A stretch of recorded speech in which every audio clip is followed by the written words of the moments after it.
সত্যি এরকম ভাই যেন কোনো বোনের ভাগ্যে না জোটে। দেখো তোমার বোন আসতেছে, আরে মুডটাই খারাপ করে দিল গো সকাল সকাল।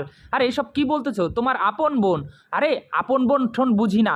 শোনো, ও আসলে বলবা আমি ঘরের ভিতর নেই, ঠিক আছে? আমি ভিতরে লুকিয়ে রইলাম।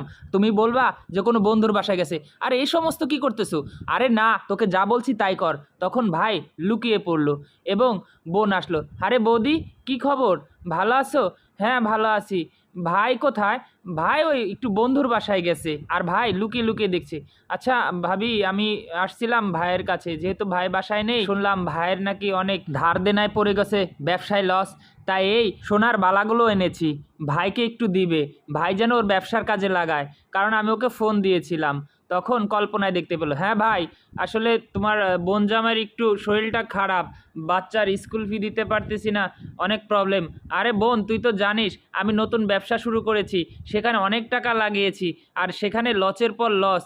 আচ্ছা কি করব তাহলে? আচ্ছা ঠিক আছে দাদা, পরে কথা বলি তাহলে। আচ্ছা বৌদি, দাদা আসলে এই সোনার বালাগুলো দাদাকে দিও, ও যেন বিক্রি করে ব্যবসার কাজে লাগায়।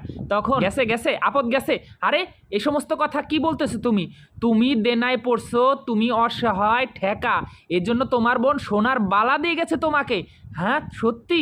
সত্যি আমি মনে হয় ভুল করেছি আমার বোনকে চিনতে, আমার সত্যি মাপ চাওয়া উচিত। তখন দৌড়ে গেল বোনের কাছে মাপ চাইতে। বোন বোন কি হয়েছে দাদা? তুমি না বললা বন্ধুর বাড়ি?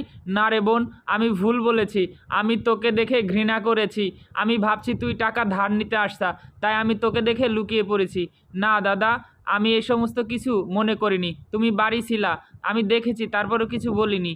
তুমি ব্যবসার কাজে লাগাও দাদা টাকা, আর যদি না লাগে কিছু মনে করো না, আরও লাগলে আরও দেবো দাদা। অনেক বেইমান ভাই আছে যারা কিনা বোনের একটু অসহায়ত্ব দেখলে ঠিক এই ভাইটির মতোই নাটক করে, কিন্তু দিন শেষে এই বোনেরাই সব থেকে ভাইয়ের বিপদে আগে এগিয়ে আসে।